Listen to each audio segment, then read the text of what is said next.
Master minds commerce చదవాలనుకునే 10th inter విద్యార్థుల తొలి ఎంపిక. నమస్తే రమగారు. నమస్తే జయ. రమగారు, పేరెంటింగ్లో కొంతమంది ఇంట్లో అమ్మా నాన్న ఉన్నారనుకోండి, ఒకళ్ళేమో అసలు యాయ్ కూడా అననివ్వరు, అతి గారాబం చూస్తామండి. ఇంకొకరేమో తిట్టేస్తూ ఉంటారు, అవసరమైతే చేయి కూడా చేసుకుంటారు. వీళ్ళు వాళ్ళ మీద తిరగబడతారు. అది మొత్తం పిల్లల ముందే జరుగుతుంది. అసలు పిల్లల్ని తిట్టకుండా కొట్టకుండా పెంచడం సాధ్యమవుతుందంటారా? పెంపకం అంటే జయ అమ్మా నాన్ననే కాదు, ఒక్కొక్కసారి గ్రాండ్ పేరెంట్స్ కూడా ఉండొచ్చు. ఒకటి, ఈ అమ్మా నాన్నల్లో చెరుకో రకం ఉంటారు. సాధారణంగా అమ్మా నాన్న ఒకేలా ఉండరు ఎక్కడాను. వాళ్ళో రకం వీళ్ళో రకం ఉంటారు. చెరో రకము. ఇందులో అమ్మమ్మ వాళ్ళు ఉంటారా, నాయనమ్మ వాళ్ళు ఉంటారా, ఇది ఒక పాయింట్. వాళ్ళు ఎవరు లేరు, వీళ్ళిద్దరే. ఎవరైనా ఉంటే ఏమిటి, లేకపోతే ఏమిటి, రెండు మాట్లాడాలి మనం. అవును. భార్యాభర్త ఇద్దరే ఉండి పిల్లల్ని వాళ్లే పెంచుకునేటప్పుడు కొట్టక్కర్లా తిట్టక్కర్లా జయ. కొట్టద్దు తిట్టద్దు, ఓకే, అవసరం లేదు. కొట్టాల్సిన అవసరం లేదు, తిట్టాల్సిన అవసరం లేదు. మాట్లాడితే సరిపోతుంది. దానికి ముందు బేసిక్ ఏమిటి, మీరు కొట్టుకోకూడదు, తిట్టుకోకూడదు. అది మీరు మాటలతోటి సార్ట్ అవుట్ చేసుకునే విధానం ప్రాక్టీస్ చేస్తే అలా ఎలా కుదురుతుంది అంటారు. పెళ్ళైన దగ్గర నుంచి చేయాలమ్మా. ఉద్రేకపడి నా నోటుకొచ్చినట్టు మాట్లాడేస్తాను, లేచకపోతాను, బయటికి వాకౌట్ చేస్తాను, ఫోన్ చేసి మా ఇంటికి వెళ్ళిపోతాను, చేతిలో ఉన్నది విసిరి కొడతాను, లేదా ఎదురుగుండా ఉన్న వాళ్ళ మీద చెయ్యెత్తుతాను, లోపల ఉద్వేగ మొత్తాన్ని బయట పెడితే గానీ నాకు కుదరదు. చిన్నప్పటి నుంచి నేను అంతే, మా ఇంట్లో కూడా అంతే, మా అమ్మ నాన్న నన్ను అలాగే పెంచారు అని ఒక రకం.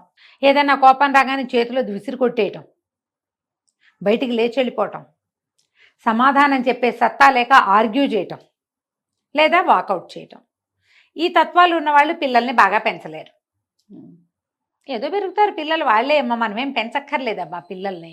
ఏడాదికి రోజుకు రోజు గడిచిపోదా, అంతే. ఏడాదికి ఏడాది వెళ్ళిపోదా. మొన్న చూసాం, వాడు ఎవరినో 4th క్లాసో 5th క్లాసో, ఇప్పుడు అప్పుడే ఇంటర్మీడియట్. వాడు ఇంత బుడ్డాడు, మనకు తెలిసి ఇప్పుడు మీసాలు కూడా వచ్చి తెత్తు నుండి వాడు బొంగురు గొంతు ఏమిటి, వీడు వాడు ఒకటేనా అనిపిస్తుంది. 5-6 ఏళ్ళు ఎంతలోకి వెళ్ళిపోతాయి చెప్పు, ఊరికే వెళ్ళిపోతాయి. పిల్లలు పెరిగిపోతారు. ఆడపిల్లలైతే తోటకూర కాళ్ళలే రైమని వచ్చేస్తారు 4 రోజుల్లో. పెంచేదేమిటి, సరైన ఎన్వైర్న్మెంట్ ఇవ్వడమే. ఆ సరైనది ఏమిటి, వాళ్ళు పీస్ఫుల్గా ఉండేది, వాళ్ళకి హెల్ప్ఫుల్గా ఉండేది, వాళ్ళు ఏదైనా నేర్చుకునేది, జీవితంలో ముందుకెళ్ళటానికి ఈ ప్రతి ఒక్క రోజు ఎంతో కొంత పిల్లలకి సహాయకారిగా ఉండేది నువ్వు ఏదైనా ఇవ్వగలిగితే అది పెంపకం. లేకపోతే నువ్వు పెంచేది లేదు, వాళ్ళు పెరిగేది లేదు, దాని అదే పోతూ ఉంటుంది. అవి పోతాయి అంతే. ఎక్కడైనా ఇదే కథ. నువ్వు కేకలేస్తావా, కొడతావా, నయానా భయానా భయం చెప్పుకుంటావా, కళ్ళ భయమే పెడతావా. మా పిన్ని ఒకరు ఉండేవారు, ఉన్నారులే ఇప్పుడు కూడా. ఓసారి అంబరీష్ మాట వినలేదు, 2 మట్టిలో, ఎప్పుడు మట్టి, కొత్త బట్టలు వేసుకుని మట్టిలోకి వెళ్ళిపోయేవాడు. వేసాను 2 అని చెప్పాను నేను. కొడితే ఏముందే, అట్లా కొట్టకూడదు, కళ్ళ భయం చెప్పాలి పిల్లలకంటే. కళ్ళ భయం అంటే వాడు మన వైపు చూస్తే కళ్ళ భయం. వాడు ఏదైనా అల్లరి చేయదలుచుకుంటే పిలిచినా నా వైపు చూసేవాడు కాదు మావాడు. నా వైపు చూడు అని చెప్పి వద్దు అని చెప్పాలి మనం. అసలు వాడి వైపు చూస్తేగా మన వైపు. వాడు ఏదైనా చేయదలుచుకుంటే నిశ్శబ్దంగా 2 నిమిషాలు ఉన్నాడంటే వాడు ఏం చేస్తున్నాడు, 5 మినిట్స్ పలకలేదంటే వాడు ఎప్పుడో రోడ్డు మీదకి దాటేసినట్టే. 2 ఏడు నుంచి రోడ్డు మీదకి వెళ్ళిపోయేవాడు జయ మా అబ్బాయి. కళ్యాణ్ నగర్లో చాలా మందికి తెలుసు. మావాడు పార్క్లో ఉండేవాడు. వాడికి జారుడు బండ అంటాను రాదు, ఆ పాటికి మాటలు తొందరగానే వచ్చినాయి కానీ దాన్ని ఏదో తమాషాగా అనేవాడు. ఎంత జారుడు బండ పిచ్చో. 7 ఏడాది వయసు అప్పటి నుంచి అలవాటైంది. ఇల్లు దాటేసి పార్కులోకి వెళ్ళిపోవటమే, జారుడు బండ కోసమే వెళ్ళిపోయేవాడు వాడు. దానికోసమే వెళ్ళేవాడు. మీ వాడు పార్క్లో ఉన్నాడని ఎవరో ఫ్రెండ్స్ 2-3 మా లైన్లో ఉన్న అందరూ డాక్టర్ గారు పేషెంట్లు వాళ్ళు, కొంతమంది కాగా క్లోజ్ అయిన వాళ్ళు ఉన్నారు. మీ వాడు పార్క్లో ఉన్నాడు. 5th 7th దాకా సాయంత్రాలు వెళ్ళి వెతుకుని పార్క్ నుంచి ఇంటికి తెచ్చుకునేదాన్ని నేను. పిల్లలు అలా ఉంటారు. ఇక భయం లేదు, భక్తి లేదు. కొట్టినప్పుడు ఎప్పుడో 1-2 దెబ్బలు వేయటం, లేకపోతే లేదు. మరీ మాట వినకుండా ఉంటే గనక ఏదో 1 దెబ్బ 6 దెబ్బ కొడతారు. మొండిగా చెప్పిన మాట మనం చెప్పేది వాళ్ళు అర్థం చేసుకోకపోతే 1 దెబ్బ వెయ్యాల్సి వస్తుంది. ఇప్పుడు మీరు ఇద్దరు ఉండి మీ ఇద్దరు ఒకళ్ళతో ఒకళ్ళు సానుకూలంగా మాట్లాడుకుంటూ ఉంటే ఎప్పుడో తప్ప పిల్లల్ని అసలు కొట్టవలసిన అవసరమే ఉండదు. సాధారణ స్థితిలో ఏదైనా ఒక లాజిక్, ఒక రీజనింగ్ ఉంచుకోండి, అప్పుడు మనం కొట్టక్కర్లేదు. ఇంకో కొంతమంది తల్లులు ఉంటారు, ఇరిటేషన్ వీళ్ళకి, ఎవరేమన్నా పిల్లల్ని కొడతారు. వాడు ఆడుకుంటున్నాడు, ఆ టైంలో కూడా కొడతారు. వాడు పీస్ఫుల్గా ఉన్నప్పుడు కొడతారు, ఇందాక అలా చేసావని ఇప్పుడు కొడతారు. వాళ్ళ ఇరిటేషన్ని అణుచుకోవటానికి కొట్టే తల్లులు ఇప్పటికీ ఉన్నారు పాతకాలం పద్ధతిలో. ఇది తప్పు. ఓకే. పూర్వం అంటే ఒక 100 ఏళ్ల క్రితం పిల్లలకి తల్లులు దండించిన కథలు మనకి కనపడవు. తండ్రేనండి దండనంటే తండ్రే. మనం ఇప్పటికీ ఏ డాడీ చెప్తా అని లేదా నాన్నకి బెదిరిస్తారు. చెప్తా అదే మాట అంటాము, అదే కానీ దండించడం అయితే తండ్రే పాత రోజుల్లో. ఆడపిల్లైనా మగపిల్ల ఆడపిల్లలకు ఒక మాటే. అప్పట్లో భయాలు, ఆ పద్ధతులు, ఆ కట్టడి అదంతా వేరే జయ. మన ఊహ కూడా రావవి. ఇలా ఉంటుందా అని ఆశ్చర్యపోయే స్థితులు ఉండేవి అప్పట్లో. ఇప్పుడు లేదు అసలు. ఇప్పుడు వేరే కథ ఇదంతా. మీరు మాట్లాడి నచ్చ చెప్పి అర్థమయ్యేలాగా చెప్పి అర్థం చేయించి ఏదైనా మాన్పచ్చు. మీరు కొట్టేసి తిట్టేయకుండా, మీరు కొట్టేసి తిట్టేస్తే మీకు తాత్కాలికంగా మనలో కలిగిన ఉద్వేగం తీరుతుంది, కానీ వాడి విధానాలు మారిపోవు. అదే కొడతావన్న భయానికి ఏమైనా ఓసారి ఊరుకుంటాడేమో అల్లరి చేయకుండా. ఒక్కరోజే ఆ భయం, తర్వాత ఇంకేముంది, కొడుతుంది అంతకంటే ఏం చేస్తుంది అని ఉంటుంది. ఇంకా గ్రాండ్ పేరెంట్స్ అన్నారు రమ్మగారు, వాళ్ళుంటే పరిస్థితి వాళ్ళుంటే ఏంటంటే వాళ్ళన్నిటికీ అడ్డం పడతారు. గ్రాండ్ పేరెంట్స్ ఉంటే పిల్లలకి ఎంత రాజ్యాంగం సాగుతుందో క్రమశిక్షణ అంత తక్కువ ఉండే అవకాశం ఉంది. కానీ కొంతమంది గ్రాండ్ పేరెంట్స్ పిల్లలకి క్రమశిక్షణలో పెట్టడం వాళ్ళకి వచ్చు. టీచర్లుగా ఉన్న గ్రాండ్ పేరెంట్స్ వాళ్ళు ఉంటే ఓ టైం ప్రకారం పనిచేయటం అవి నేర్పగలుగుతారు. కానీ ఒక ముద్దు ఉంటుంది. పైగా ఇప్పుడు ఎట్లా అయింది, మనం ఇంట్లో 5-6 పెద్దవాళ్ళం ఉంటే ఒక చిన్నపిల్లాడు ఉంటున్నాడు. మన పంచప్రాణాలు వాళ్ళ మీదే ఉంటాయి. ఈ పంచజనాల తాలూకు పంచప్రాణాలు వాడి మీద 25 ప్రాణాలు ఉంటాయి వాడి మీద. వాళ్ళు వద్దంటారు, వీళ్ళు అవునంటారు. వీళ్ళు కాదంటారు, వాళ్ళు అవునంటారు. వాళ్ళు ఊరుకోమంటారు, వీళ్ళు ఊరుకోవద్దంటారు. ఒకళ్ళు ఏటికి ఒకళ్ళు కోటికి లాగుతారు. పిల్లలకి ఏదైనా క్రమశిక్షణ వ్యవహారాల్లో పెద్దవాళ్ళు కలిగించుకోకపోవటం మంచిది. వాడు పెద్దవాళ్ళతో హ్యాపీగా ఉంటే నా పిల్లాడు వీళ్ళతో హ్యాపీగా ఉన్నాడు అని ప్రిజుడిస్ లోపల ఫీల్ అయిపోయి మీరు కొట్టకూడదు పిల్లల్ని. చేస్తారట్లా? నా మాట వింటలేదు, నా మాట వినలేదు, నేను చెప్తే వినలేదు, వాళ్ళ నాయనమ్మ చెప్తే వింటున్నాడు అని కోపం వస్తుంది, ఉక్రోషం.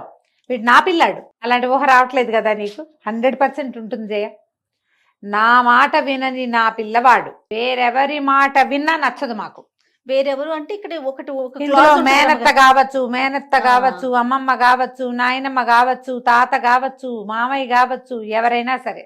కాదు రమ్మగారు, ఇంట్లో ఉన్న ఆడమ్మకి వాళ్ళ అమ్మ చెప్పినా కూడా వినకూడదని, అమ్మమ్మ చెప్పినా కూడా పిల్లలు మాట వినకూడదని ఉంటుందా? కాదు, వాళ్ళ అమ్మమ్మ మీద ఎక్కువ ప్రేమగా ఉన్నారంటే కూడా వీళ్ళు ఓర్చుకోలేరు. అవునా? సరే పోనీ ఏ నాయనమ్మ మీదో మేనత్త మీద ఉన్నారంటే ఈవిడికి ఏదో ఇష్యూ ఉంది అనుకోవచ్చు.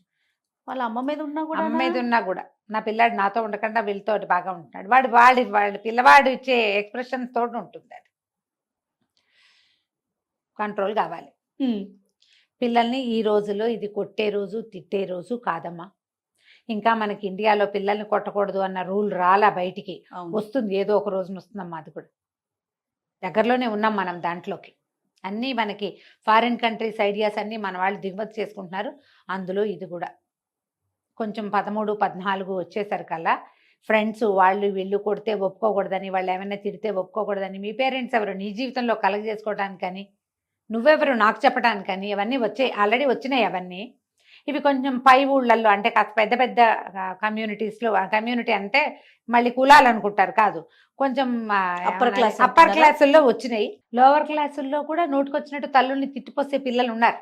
అవునమ్మ గారు కదా, తిట్టేస్తారు. కాస్త మిడిల్ క్లాస్ వాళ్ళే అటుకి ఇటుకి కాకుండా ఇంకా వయా మీడియాగా వెళ్తున్నారు. అంతే, కొన్నాళ్ళకి ఈ మీడియాలన్నీ పోతాయమ్మా. పిల్లల్ని దండించడానికి వీల్లేదు, దండిస్తే పోలీస్ రిపోర్ట్ ఇవ్వచ్చు అనేది ఇండియాలో కూడా వస్తుంది మన కర్మానికి. మనం అది కూడా చూస్తాం, దాని మీద కూడా మాట్లాడుకుంటామేమో. అది ఎట్లాగో జరగబోతుంది. ఫారిన్ కంట్రీస్ లో ఉన్నది అది అన్ని చోట్ల. పిల్లల్ని ఏమంటానికి వీల్లేదు, వాడికి నయానా భయానా చెప్పే వీల్లేదు. ఏదైనా ఒక మాట నువ్వు ఎక్కువ సార్లు ఒకే విషయం గురించి మాట్లాడితే వాడు టీచర్కి చెప్తాడు, మా పిల్లలు మా పేరెంట్స్ నాకు పదే ఈ విషయం చెప్తారంటే దే ఆర్ నార్సిస్టిక్ అని రాసేస్తుంది. ఈ పిల్లవాడికి నార్సిస్టిక్ పేరెంట్స్ ఉన్నారని రాస్తారు వాళ్ళు. నార్సిజం కిందకు వస్తుంది. ఇప్పుడు నాకు ఒక ఐడియా ఉంది, నేను నా పిల్లల్ని ఇంప్రెస్ చేయడానికి ట్రై చేస్తాను, నేనే కాదు నువ్వైనా చేస్తావు. అది వాడు అదేదో చేస్తానంటాడు, అది కాదు డాక్టర్ అయితే బాగుంటుంది, లేదా ఇంజనీరింగ్ అయితే బాగుంటుంది, IIT అయితే బాగుంటుంది, ఇది ఫ్యూచర్ బాగుంటుందని తోముతాం. నీ తమ్ముడు వాడు వినలేదు అనుకో, నువ్వు మీ తమ్ముడు వచ్చినప్పుడు, మీ చెల్లి వచ్చినప్పుడు, మీ మరిది వచ్చినప్పుడు వినిపిస్తావు. వాళ్ళు కూడా కూర్చోబెట్టి చెప్తారు. కొంతమంది పిల్లలు 50% పిల్లలు లోబడతారు. అమ్మ ఒకటే మెంటల్ కాదు, అందరికీ ఉంది ఈ బెచ్చని దిగుతారు కొంతమంది. ఒక్కొక్కడు ఏం చేస్తాడంటే వాడి ఫ్రెండ్స్కి చెప్తాడు తీసుకుపోయి, మా ఇంట్లో ఇంటిని బాది వాయించేస్తున్నారు, ఇలా చెప్తారు అలా చెప్తున్నారు అనగానే అప్పుడు స్కూల్లో చెప్తారు. అప్పుడు వీళ్ళంతా నార్సిజం కిందకు వస్తుంది. ఇది బాగుంది. అవి కూడా మనం ఎక్కువ దూరంలో లేము, చాలా దగ్గరలో ఉన్నాం. ఎప్పుడో మన నెత్తిన ఆ బండ కూడా పడుతుంది.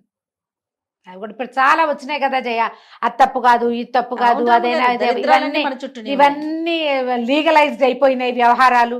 వాటితో పాటు ఇవి కూడా అవుతాయేమో మన కర్మానికి జరగబోతుంది. అదే పిల్లలతోటి మాట్లాడడం ప్రాక్టీస్ చేయండి ఫస్ట్. రెండో పాయింట్, పిల్లలతో సాధ్యమైనంత నిజాయితీగా వ్యవహరించండి. వాడిని వద్దని చెప్పి మీరు చేయకూడదు. మీరు చేశారా మీ విలువ పాతాళంలో ఉంటుంది. వాడు మీ మాట వినడు, ఇంకా మిమ్మల్ని నమ్మడు. ప్రేమ ఉంటుంది, అమ్మా నాన్న అంటే ప్రేమ లేకుండా ఎందుకుంటాయి? అన్నీ వీళ్ళే చూస్తారు, చేస్తారు, తినిపిస్తారు, పెడతారు, డబ్బులు పెడతారు. కావాలి అమ్మా నాన్న. వాడికి చాలా వయసు వచ్చేదాకా అన్ని రకాల సపోర్ట్లకి పేరెంట్స్ కావాలి. ఎమోషనల్ బాండేజ్ ఎలాగో ఉంటుంది. కానీ ఒక్కొక్క నమ్మకం అనే ఒక కోషంట్, ఒక ఇది ఉంటుంది చూడు, ఏమన్నా ఒక సెగ్మెంట్, వీళ్ళని నమ్మచ్చు, వీళ్ళు చెప్పేది అక్షరాల నిజం, వీళ్ళు తన విషయంలో ఏం చేస్తారో మన విషయంలో కూడా అదే చేస్తారు అనే ఒక్క పాయింట్ ఉంటుంది చూడు, అక్కడ మీరు వాడి నమ్మకాన్ని కోల్పోతారు. ఓకే, నమ్మరు వాళ్ళు. నమ్మించాలంటే ముందు మీరు కొట్లాడుకోకుండా ఉండాలి, పొట్లాడుకోకుండా ఉండాలి, భార్యాభర్తలు ఒకళ్ళనొకళ్ళు కొట్టేసుకోకుండా ఉండాలి, అంటే చేయి ఎత్తేయటం, విసిరేయటం, పాడు చేసేయటం. ఆయన ఇంట్లో వస్తువులు పగలగొట్టేసేవాళ్ళు, అలాంటి వాళ్ళు కూడా ఉన్నారు మూర్ఖులు. పోనీ వాడికి ఏదో ఉద్వేగం చేశాడు అనుకో, వాడి పేరెంట్స్ అతన్నే సపోర్ట్ చేస్తారు. రే ఇంత వయసు వచ్చింది, పిల్లలు పుట్టారు, ఈ పని ఏంటని అనరు. వాడి కోపం వచ్చినప్పుడు చేస్తారు. కోపం వస్తే అదేంటి సపోర్టా? చెయ్యొచ్చా ఇది? మనం ఏం నేర్పిస్తున్నాం పిల్లలు? వాడు ఆ కోపంలో ఇంకేం చేస్తాడు? ఆ పిల్లల్ని ఏమైనా విసురు కొట్టేస్తే ఏమైపోతాడు? హంతకుడు అయిపోడు కొడుకు. పేరెంట్స్ సపోర్ట్ చేస్తారు పెద్దవాళ్ళు అయ్యాక. ఈ కోపిష్టి నాన్నలు, కోపిష్టి అమ్మలు, వీళ్ళ తాలూకు స్వభావాలని గ్రాండ్ పేరెంట్స్ సపోర్ట్ చేయకూడదు. మీ పిల్లలకి మీరు చెప్పుకోవాలి. అప్పుడు మనం తర్వాత పిల్లల్ని కేకలేయటమో, ఒక దెబ్బేయటమో, చెప్పటమో చేయగలుగుతాం. అర్థమయ్యేలాగా చెప్పటం, లేదా కొంచెం బ్రైబ్ చేయటం, ఇది ఇస్తాను, అది చేయొద్దు, ఇలా చేసి పెడతాను, అది నువ్వు చేయొద్దు అని కొంచెం పిల్లలతో బేరసారాలు ఆడడం, ఎమోషనల్గా బ్లాక్మెయిల్ చేయటం. నువ్వు ఇలా ముందుకెత్తావంటే ఇంకా నేను నిన్ను ఉంచుకోలేను, అమ్మమ్మ వాళ్ళ దగ్గర ఉంచుతానను. ఇప్పుడు మన వాళ్ళు ఏం చేస్తారు, 2వ ఏడు నుంచి హాస్టల్లో పెడతానని బెదిరిస్తూ ఉంటారు. ఆ హాస్టల్ ఏదో బ్రహ్మ పదార్థం లాగా. బెదిరింపు కాదు, బాగా అది చాలా తీవ్ర స్థాయికి వెళ్తేనే అది. సామధాన ప్రధాన భేద దండోపాయాలు 4 వాడాలి. సామం చెప్పటం, దానం ఇదిగో నేను నీకు ఇది ఇస్తా అని చెప్పటం, భేదం నువ్వు ఇలా చేస్తే అలా అవుతుంది తెలుసా, వాళ్ళ కోపం వస్తుంది తెలుసా, వీళ్ళు మన ఇంటికి రారు తెలుసా అని వాడిని బెదిరించడం.